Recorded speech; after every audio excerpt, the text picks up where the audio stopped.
Hello everyone and welcome to this week's edition of the Cheat Meal presented by Deep Fried Draft. My name is Brian Bosarge. No games to review this week, so we're going to do something a little bit different. We're going to talk about the last crop of Senior Bowl announcements that came in this week of accepted invites. Looks about 7 or 8.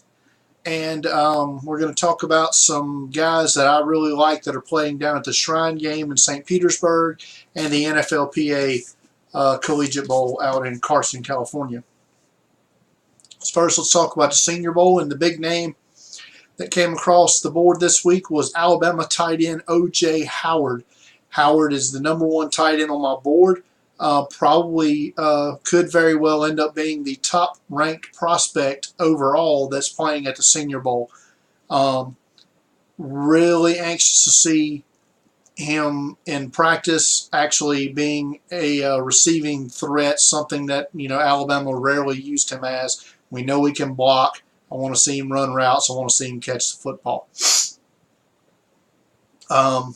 Also from the national championship game, Clemson defensive tackle Carlos Watkins, a guy I profiled earlier this year, and junior wide receiver Artavis Scott. Scott becomes the first third-year junior graduate to play in the Senior Bowl. Another junior eligible player is UCLA defensive tackle Eddie Vanderdoes. Vanderdoes has had some injury issues at UCLA, but he's very talented with pass rush ability. Big hitting safety from Oklahoma State, Jordan Stearns, will also play in the game. A couple of tight ends added this week. A guy who's also playing down at the Shrine Game is Toledo tight end Michael Roberts, huge 6'5", 270 tight end. Had 16 touchdowns this season. And from Florida International tight end Jonnu Smith, I watched him play once earlier this year against Maryland. He's a downfield receiving threat. Don't know what he is as a blocker. Had a little incident. You can Google it. Just Google Jonnu Smith, FIU girlfriend. Apparently he was dating a crazy one, and just a wild incident there. And the Senior Bowl officially released its rosters. There's still a couple spots left to be filled. They released those rosters today, and a name that I hadn't seen announced formally by the Senior Bowl staff but was on the roster was TCU outside linebacker Josh Caraway. A few guys who were on the roster who now are not is UCLA defensive end Takaris McKinley, Oklahoma wide receiver Dede Westbrook, and Florida linebacker Jared Davis. McKinley and Davis possibly don't feel like they need to play in the game to raise their stock. Dede Westbrook, this just strikes me as a guy who's trying to avoid answering questions about his past as long as he can. It's not a good strategy in my opinion, but we'll see. It was also announced today a few guys who were invited to the game that turned down. We knew Deshaun Watson was invited and probably wouldn't go. That was officially announced today. Western Michigan wide receiver Corey Davis was invited, will not go. Clemson tight end Jordan Leggett also was invited, will not play. And as well as a few others. I want to say Kevin King, corner from Washington. Don't know why he would turn down the opportunity to play, but here we are. And there will be a few others. The last couple of years at the weigh-in, Senior Bowl director Phil Savage has publicly called out every player, whether injured. He will let you know if they were injured, which is why they didn't play, or if they just decided not to show. And he'll call them out for it. So hopefully if he does that again this year, look for a write-up on that, as well as other notes from the first day of practice. I'll include that in that write-up. Let's now get to the Let's go over a list, maybe a dozen or so names playing down at the East-West Shrine game in St. Petersburg. The game's played at Tropicana Field. It'll be played Saturday at 3 p.m. That sounds right. We'll start with some corners. Got a long corner from NC State that I really like, Jack Tocho. He'll be wearing number 29 on the East team. 6'2"-ish, long arms.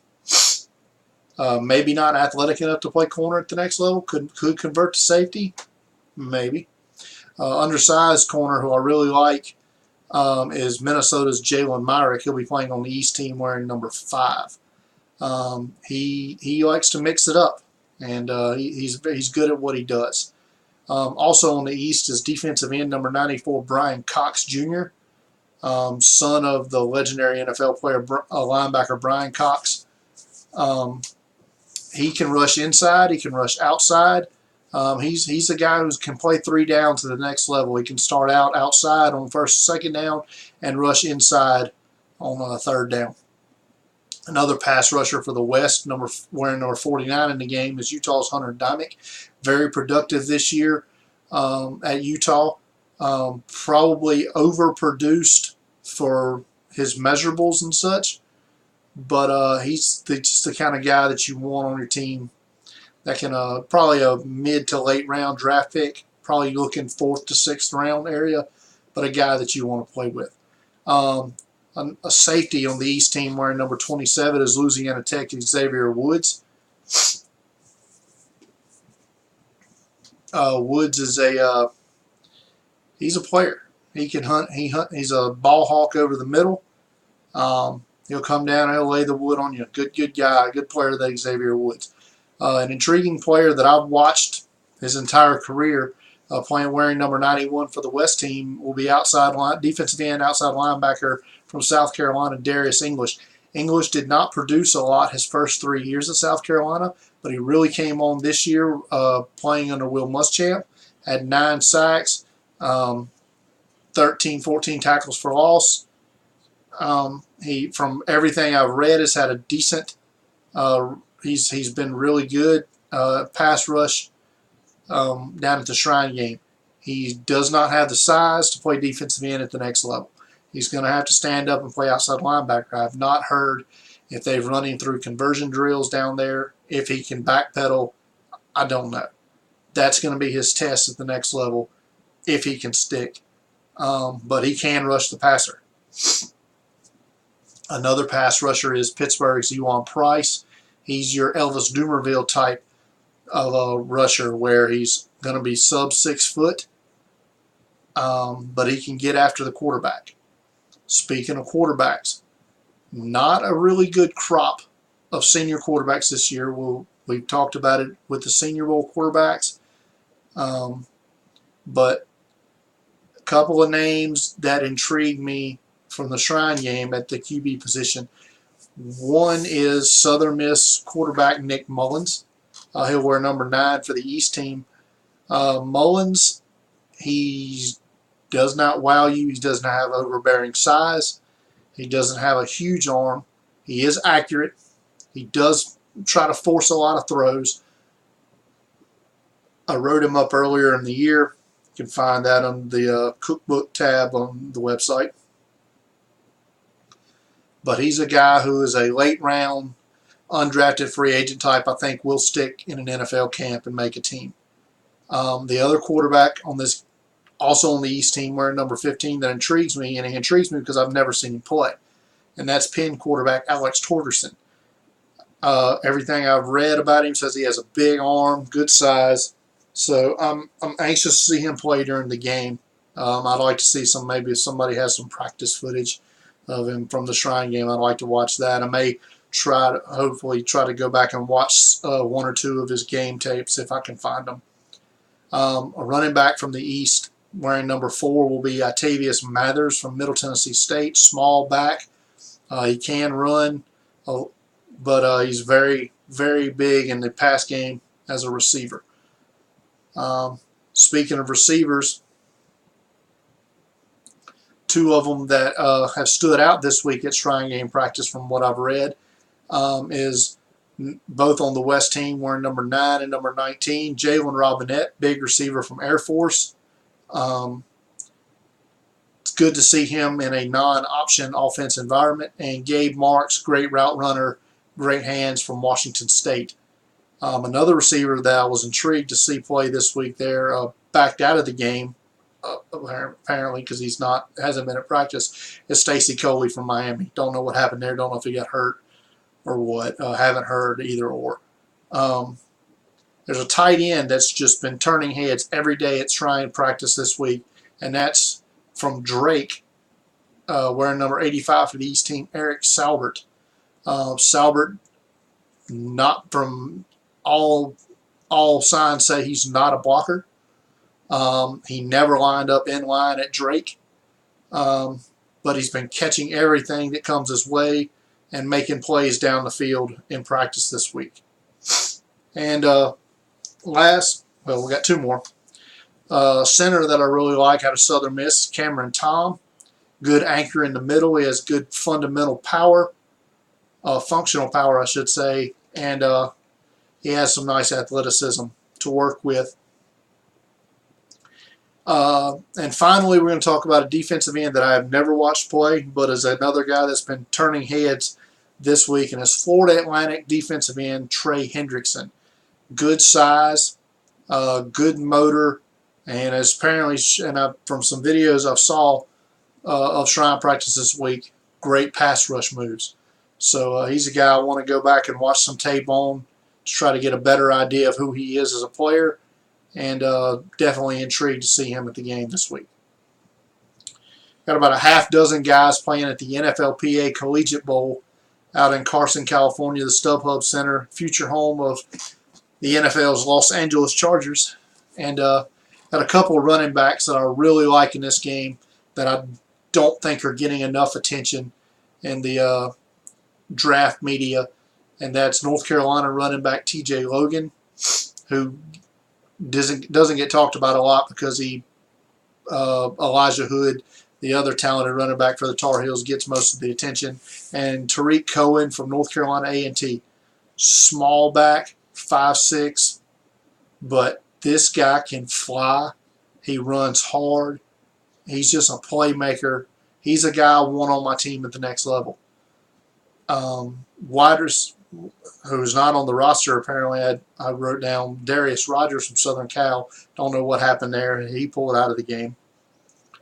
Outside linebacker Tayshawn Bauer from LSU had a big game in the LSU's bowl game against Louisville with a couple of sacks. Decent pass rusher, holds up well against the run. Probably a special teams guy at the next level, but he's a guy definitely I could see going 5th to 7th round area.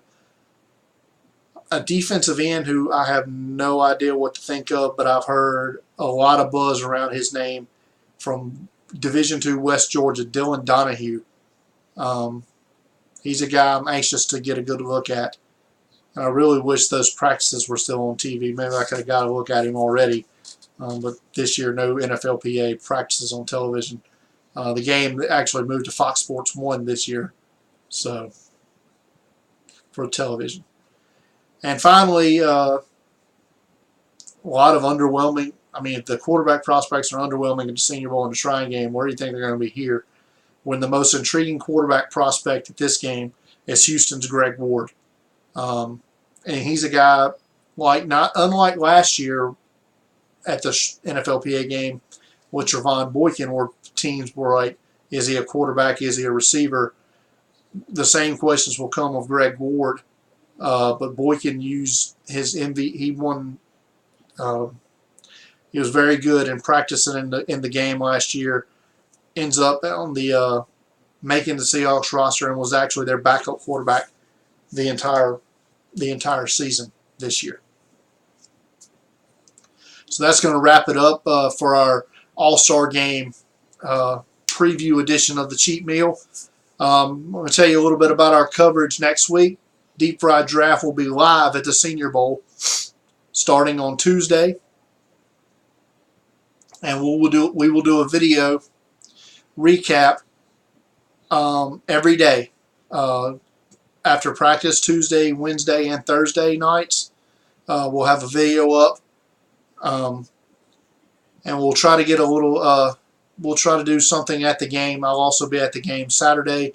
Maybe do a little a brief preview video before the game, and definitely we'll do a recap video probably on Sunday for that. I'll have write-ups at deepfrieddraft.com.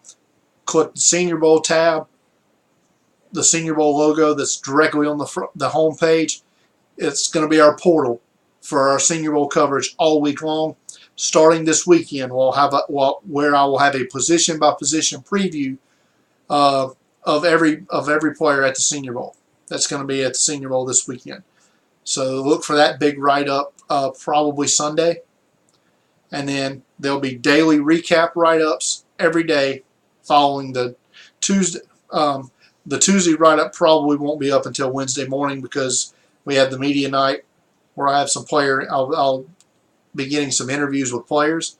That's another thing you look forward to coming up this week is I'll have some player interviews up during the week from the media night and maybe a few after practice. But daily write-ups from the recaps from the Tuesday weigh-in and the 2 Tuesday practices, and then write-ups for the 2 Wednesday practices and 2 Thursday practices, and then a full write-up recapping the game. And like I said, accompanying videos for all that. So wall-to-wall Senior Bowl coverage coming up from Mobile this week. That's going to do it. So I'd like to remind you, follow me on Twitter at DeepFriedDraft. Like us on Facebook at facebook.com/DeepFriedDraft. Look us up on YouTube, The Cheap Meal, Deep Fried Draft, Brian Bosarge. Look on up all 3. You're going to find it. Subscribe to the video, and you can watch us all the time. That's going to do it. So everybody have a good night. Enjoy the games this weekend. Look forward to the Senior Bowl next week. Later.